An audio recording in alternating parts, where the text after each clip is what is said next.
Hello aspirants, today we are going to continue our GK series. In this GK series, we are solving 25 questions in every video. अगर आप ये questions हमारे साथ करते चल रहे हैं तो अब तक आपकी काफ़ी अच्छी तैयारी हो चुकी होगी। आप इन वीडियोस को साथ में जितने भी क्वेश्चन हैं उनको याद करते चलें और इन्हें नोट करते चलें। आप हमारे यूट्यूब चैनल आकलन को सब्सक्राइब कर सकते हैं, जिसमें आपको इस तरह की और भी वीडियोस अवेलेबल हो जाएंगी।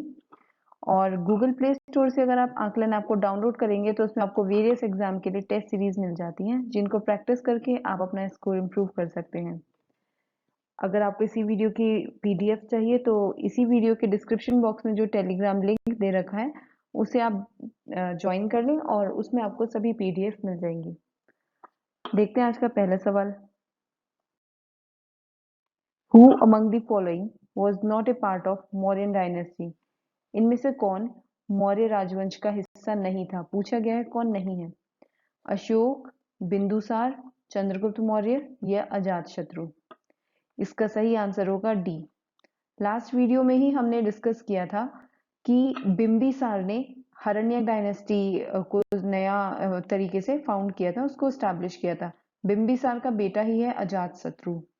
इनका नाम 3 तरीके से बोला जाता है, अजातशत्रु, या फिर एस एच की जगह खाली एस आ जाता है, या फिर डबल टी आ जाता है टी आर की जगह, क्योंकि ये पाली भाषा में ऐसे लिखा जाता है। ये हरण्यक डायनेस्टी के राजा रहे हैं और ये बेटे हैं बिंबिसार के। बिंबिसार ने ही हरण्यक डायनेस्टी को फाउंड किया था। Victoria memorial in Kolkata was proposed to be built by? Kolkata में विक्टोरिया महल का निर्माण करने का प्रस्ताव किसका था? Lord Curzon, Lord Canning, William Hastings या एल.डब्ल्यू. बेंटिक? इसका सही आंसर है ए। लॉर्ड कर्जन ने 1906 में इसका प्रस्ताव दिया था कि विक्टोरिया मेमोरियल बनना चाहिए कोलकाता में, और प्रिंस वेल्स ने ही इसको इनॉग्रेट किया था। Census was introduced in India during the time of? किसके समय में भारत में जनगणना की शुरुआत हुई थी? Lord Ripon, Lord Cornwallis, Lord Clive या फिर लॉर्ड विलियम बेंटिक? इसका सही आंसर है ए, लॉर्ड रिपन के समय में। सबसे पहले जो सेंसस हुआ था वो 1872 में हुआ था, बट 1881 के बाद से रेगुलरली हर 10 साल के बाद सेंसस होता आ रहा है।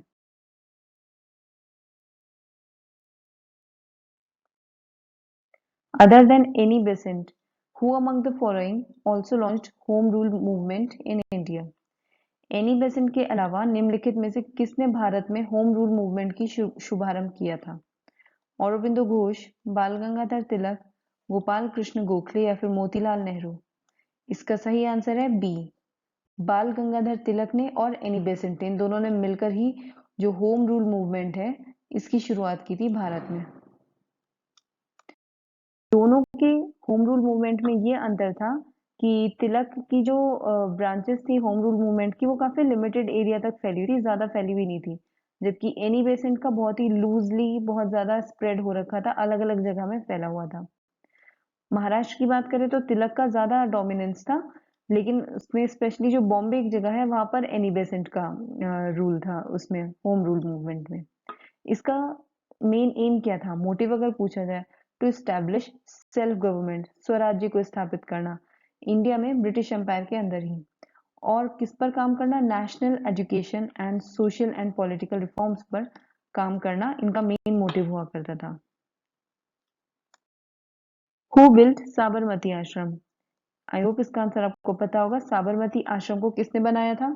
गुरु रामदास, चार्ल्स कोरिया या फिर महात्मा गांधी? इसका सही आंसर है डी, महात्मा गांधी जी ने। मोहनदास करमचंद गांधी ने, जो कि अपने आप एक इंडियन लॉयर भी थे, एंटी कॉलोनियल नेशनलिस्ट लीडर भी थे और पॉलिटिकल एथिसिस्ट भी थे। इनका मेन एम रहता था नॉन वायलेंस, यानी अहिंसा के द्वारा रेजिस्टेंस करना, यानी कि किसी भी चीज का प्रोटेस्ट करना लेकिन बिना हिंसा किए। इन्होंने काफी सक्सेसफुल कैंपेन चलाया था इंडिया में इंडिपेंडेंस के लिए ब्रिटिश रूल के दौरान, और इसी समय पे इंस्पायर हुए थे बहुत ज्यादा और सिविल राइट्स और फ्रीडम मूवमेंट्स, ना केवल इंडिया बल्कि पूरे वर्ल्ड में ही। The Cripps mission visited during the regime of? Cripps mission किसके शासन के दौरान भारत का दौरा करने आया था? Lord Linlithgow, Lord Wavell, Lord Wellington या फिर Lord Mountbatten? The right answer is A, Lord Linlithgow के टाइम पर। क्रिप्स मिशन किस समय आया था? उस समय ब्रिटेन में प्रधानमंत्री कौन थे? चर्चिल। प्राइम मिनिस्टर थे ब्रिटिश के चर्चिल। और ये जो क्रिप्स मिशन आया था, सर स्टेफर्ड क्रिप्स ने इसको लीड किया था। 1942 के मार्च में ये आया था इंडिया में। इसका एम था इंडिया का पॉलिटिकल डेडलॉक जो हो रखा था उसको रिजॉल्व करना, कि किस तरीके से आगे के कदम उठाए जाए, किस तरीके से आगे और उसमें हम स्टेप्स ले सके। लेकिन इसका जो रियल पर्पस माना जाता है वो ये नहीं था, वो था इंडियंस को वॉर में, क्योंकि 1942 का समय है, आप समझ सकते हो उस समय पे सेकेंड वर्ल्ड वॉर चल रहा था, वर्ल्ड वॉर 2। तो इंडियंस को का एक सपोर्ट जीतना ताकि वो वॉर में कोऑपरेट कर सके। Which layer of the Earth's atmosphere contains ozone? पृथ्वी के वायुमंडल में ओजोन परत किस लेयर में स्थित है? ट्रोपोस्फेयर यानी क्षोभ मंडल, मेसोस्फेयर यानी मध्य मंडल, आयनोस्फेयर अयन मंडल, ये स्ट्रेटोस्फियर समताप मंडल? इसका सही आंसर है डी, स्ट्रेटोस्फियर में।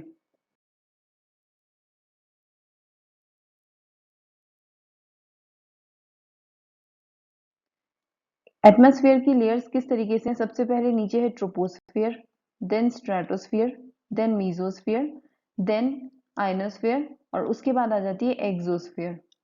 तो स्ट्रेटोस्फियर में हमको मिलेगी ओजोन लेयर।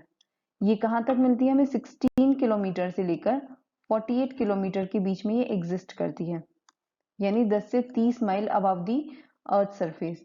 और कुछ भी नहीं तो 90% ऑफ द ओजोन इसी लेयर में हमको मिलेगा। Idukki dam in Kerala is built across which river? Kerala में इडुक्की बांध किस नदी पे बनाया गया है? कावेरी, वैगई, पंबा या फिर पेरियार? इसका सही आंसर है डी, पेरियार नदी काफी इंपॉर्टेंट नदी है केरला की। उसी पर ही इडुक्की डैम, जो कि इडुक्की डिस्ट्रिक्ट में ही स्थित है। इसकी हाइट कितनी है? 168 मीटर्स, यानी 550 फीट पर ये है। और अगर पूछा जाए किन हिल्स के बीच में, दो ग्रेनाइट हिल्स हैं, कुरुवन और कुरथी, ये मरियपुरम गांव में है जो कि इडुक्की डिस्ट्रिक्ट में ही आते हैं। Which of the following wind is blowing from Mediterranean Sea to northwest part of India? भूमध्य सागर जो कि मेडिटेरेनियन सी है, वहां से भारत के उत्तर पश्चिमी भाग में नॉर्थ वेस्टर्न हिस्से में कौन सी पवन बहती है? वेस्टर्न डिस्टर्बेंस यानी कि पश्चिमी विक्षोभ, नॉर्थ वेस्टर्स, लू या फिर मैंगो शॉर्स? इसका सही आंसर है ए, वेस्टर्न डिस्टर्बेंस। अक्सर जो गेहूं की राबी की फसलें होती है पंजाब में, जितनी भी राबी की फसलें सर्दियों के टाइम पर उगती हैं, उसको वेस्टर्न डिस्टर्बेंस से मिलने वाली जो बारिश है वही सबसे ज्यादा फायदेमंद होती है। अगर ये ना हो तो वो फसल खराब हो जाती है। तो ये आपको मिलेगी, ये एक्स्ट्रा ट्रॉपिकल स्टॉर्म है, क्योंकि ट्रॉपिकल एरिया तो ट्रॉपिक्स कहाँ तक है? 25 तक होगा ज्यादा ज्यादा, वैसे तो 23.5 पर है। उसके ऊपर जितना बाहर हिस्सा है वो एक्स्ट्रा ट्रॉपिकल कहलाता है। और ये शुरुआत होती है मेडिटेरेनियन यानी भूमध्य सागर से, और ये विंटर रेन कहलाती है क्योंकि सर्दियों के समय पर आती है, और ये पंजाब से ही एंटर करती है, नॉर्थ वेस्ट हिस्से में ही रहते हैं ये इंडिया के। The Girnar hills are situated in which of the following states? Girnar hills निम्नलिखित में से किस राज्य में स्थित है? हिमाचल प्रदेश, कर्नाटक, गुजरात या फिर Andhra Pradesh? The right answer is C, Gujarat. ये जो गिरनार शब्द है ये बहुत इंपॉर्टेंट है, यहाँ पे आपको बहुत सारी चीजें मिलेगी। गिरनार हिल्स है, आपने एक गिर नेशनल पार्क, गिर वाइल्ड लाइफ सेंचुरी ये सब भी सुना होगा, जिसमें हमें एशियाटिक लायंस मिलते हैं। ये सब चीजें यही इसी एरिया में हमें मिलती है गुजरात के। इसको गिरिनगर भी बोला जाता है, रेवातक पर्वत भी बोला जाता है। ये जूनागढ़ डिस्ट्रिक्ट में मिलेगा आपको गुजरात के। और सही मायने में तो ये पहाड़ हिमालय से भी ज्यादा पुराने हैं, ओल्डर देन दी हिमालयाज। और अपने आप में ये सेक्रेड यानी कि पूजनीय माने जाते हैं। Rice has high crop concentration in? चावल की फसल की सांद्रता किस में अधिक है? नॉर्दर्न स्टेट्स यानी उत्तरी राज्यों में, सदर्न यानी दक्षिणी राज्यों में, इंडियन स्टेट्स यानी पूर्वी, ईस्ट इंडियन स्टेट्स यानी पूर्वी भारतीय राज्य में, या इनमें से कोई नहीं? इसका सही आंसर है सी, आप ईस्ट इंडियन स्टेट्स में जाएंगे, खासकर जैसे वेस्ट बंगाल में आपको पता होगा काफी चावल बनता है, इंडिया से बात बात करें तो बांग्लादेश में भी काफी ज्यादा चावल की फसल होती है। चावल और जूट ये दोनों ही इस एरिया में काफी ज्यादा उगाया जाता है। तो इसका सही आंसर होगा C. The core of the earth is also known as. पृथ्वी के मूल को किस रूप से जाना जाता है? आपको पता होगा जो अर्थ है, अर्थ के 3 हिस्से होते हैं। सबसे बाहर होता है क्रस्ट, फिर उसके अंदर होता है मैंटल और सबसे अंदर होता है कोर। तो ये पूछा गया है जो कोर है। हालांकि इसके भी 2 हिस्से होते हैं, आउटर कोर और इनर कोर। तो इसका दूसरा नाम क्या है? लिथोस्फीयर यानी स्थल मंडल, मीजोस्फीयर, बैरिस्फीयर या सेंट्रोस्फीयर। इसका सही आंसर है सी। बैरिस्फीयर नाम से जाना जाता है कोर को।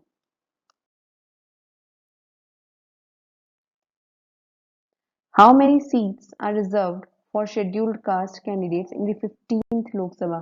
15वीं लोकसभा में अनुसूचित जाति के उम्मीदवारों के लिए कितने स्थान आरक्षित हैं? 80, 77, 41 या फिर 84? इसका सही आंसर है डी, 84 सीट्स। आपको पता ही होगा कि लोकसभा में कुछ सीट्स को रिजर्व किया जाता है एससीज, scheduled caste and scheduled tribes, इनके कैंडिडेट्स के लिए। डिलिमिटेशन कमीशन इन 2008 इसके हिसाब से निर्धारित किया जाता है, जिसमें 412 जनरल की सीट्स हैं, 84 सीट्स को रिजर्व रखा गया है एससी के लिए और 47 सीट्स को रखा गया है for ST, scheduled candidates, scheduled tribes. Who was the chairman of states reorganisation commission? राज्य पुनर्गठन आयोग के अध्यक्ष कौन थे? फजल अली, सरदार पटेल, गोविंद वल्लभ पंत या इनमें से कोई नहीं? इसका सही आंसर है ए, फजल अली। जवाहरलाल नेहरू ने फजल अली कमीशन बनाया गया था, जिसके हेड थे ये। 1953 में जब विभाजन, कई सारे स्टेट्स अपने आप को नई तरीके से रीऑर्गेनाइज करना चाहते थे, तो कई तरह की कमिटीज बनाई थी। एक जेवीपी कमिटी थी, यानी जवाहरलाल नेहरू, वल्लभ भाई पटेल और पट्टाभी सीतारामैया, इस तरीके की कई और कमिटीज बनाई थी। उन्हीं में से एक थी स्टेट्स रीऑर्गेनाइजेशन कमीशन। इस कमीशन के जो हेड थे वो सुप्रीम कोर्ट के रिटायर्ड चीफ जस्टिस थे, हु वाज फजल अली। इसके अलावा इसमें एच.एन. कुंजरू और के.एम. पानीकर भी मेंबर्स थे इसके। अगर आपको ये क्वेश्चन समझ में आ रहे हैं तो आप इस वीडियो को लाइक जरूर करें। कहीं भी कोई प्रॉब्लम होती है तो फिर आप कमेंट सेक्शन में पूछ सकते हैं और हमारे आकलन यूट्यूब चैनल को सब्सक्राइब करें।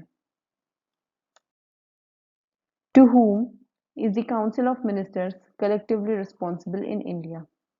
भारत में मंत्रिपरिषद सामूहिक रूप से किसके प्रति उत्तरदायी है?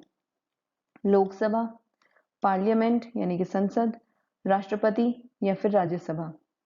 जो काउंसिल ऑफ मिनिस्टर्स है यानी कि मंत्रिपरिषद, ये किसके लिए पूरी तरह से रिस्पॉन्सिबल यानी उत्तरदायी है? लोकसभा के लिए। और पार्लियामेंट के 3 हिस्से होते हैं। पार्लियामेंट का मतलब क्या होता है कि इसमें लोकसभा है, राज्यसभा है और खुद प्रेसिडेंट है। बट इसमें जो लोकसभा है वो अहम भूमिका निभाती है, क्योंकि इसके लिए काउंसिल ऑफ मिनिस्टर्स को रिस्पॉन्सिबल, जवाबदेही इनकी बनती है। When is the Rajya Sabha dissolved? Rajya Sabha कब भंग होती है? After 4 years, after 6 years, in the times of crisis, संकट काल में, या फिर never, कभी नहीं? इसका सही आंसर है D. Rajya Sabha is a permanent house और परमानेंट हाउस होने के नाते ये कभी भी भंग नहीं होता है। हालांकि हर 6 साल में इसके जो 1/3 मेंबर्स हैं वो रिटायर होते रहते हैं, तो उनका अपने आप में कार्यकाल है 6 साल का, लेकिन ओवरऑल राज्यसभा कभी भी डिसॉल्व नहीं होती। वाइस प्रेसिडेंट ऑफ इंडिया ही इसके एक्स ऑफिशियो चेयरमैन भी होते हैं।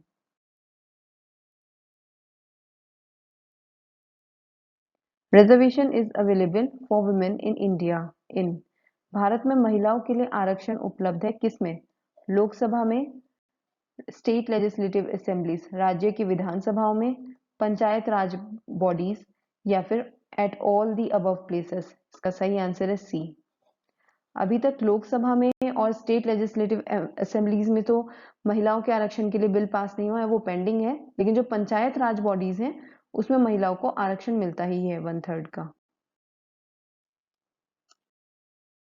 Census in India is being held regularly after every. Bharat में जनगणना हर कितने साल के बाद नियमित रूप से हो रही है? 6 years, 8 years, 10 ईयर्स या फिर 12 years? Right answer is C. हर 10 सालों में सेंसस होती ही होती है। 2011 के बाद अब 2021 में सेंसस होना था, लेकिन कोविड पेंडेमिक के चलते ये अभी थोड़ा सा डिले कर दिया गया है।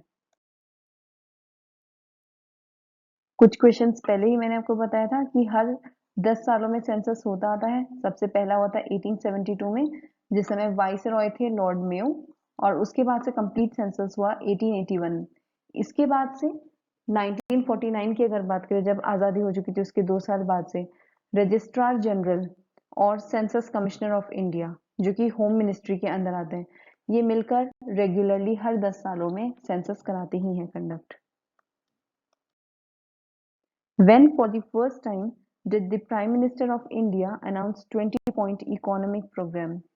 भारत के प्रधानमंत्री ने पहली बार 20 सूत्री आर्थिक कार्यक्रम की घोषणा कब की थी? 1973, 1974, 1975 या फिर 1976? It's right answer is C, 1975 में। इंदिरा गांधी उस समय पे प्राइम मिनिस्टर थी, जिनके टाइम पे सबसे पहले 1975 में ये 20 पॉइंट इकोनॉमिक प्रोग्राम लॉन्च किया गया था, और उसके बाद उसको 1975 से 1979 तक कंटिन्यू किया गया था। When was the planning commission set up in India? Bharat में योजना आयोग का गठन कब किया गया था? ये डेट आपको जरूर याद होनी चाहिए। कई क्वेश्चंस में ऑर्डर लगाने के लिए भी पूछा जाता है, तो उसमें इंपॉर्टेंट होती है। 15 मार्च 1950, 15 सितंबर 1950, 15 अक्टूबर 1951 या 15 अक्टूबर 1962? इसका सही आंसर है ए, 15 मार्च 1950 में। प्लानिंग कमीशन, जो कि एजेंसी है गवर्नमेंट की, उसको सेटअप किया गया था मार्च 1950 में टू ओवरसी कंट्री की इकोनॉमिक एंड सोशल डेवलपमेंट। इसको देखने के लिए इसको बनाया गया था, और इसका काम था 5 ईयर प्लान्स बनाना। 2012 में ही लास्ट जो 12th 5 ईयर प्लान था, जो 2017 तक चला था, वो लास्ट 5 ईयर प्लान था। उसके बाद से फिर इसको डिसकंटिन्यू कर दिया गया और इसकी जगह ले ली नीति आयोग ने।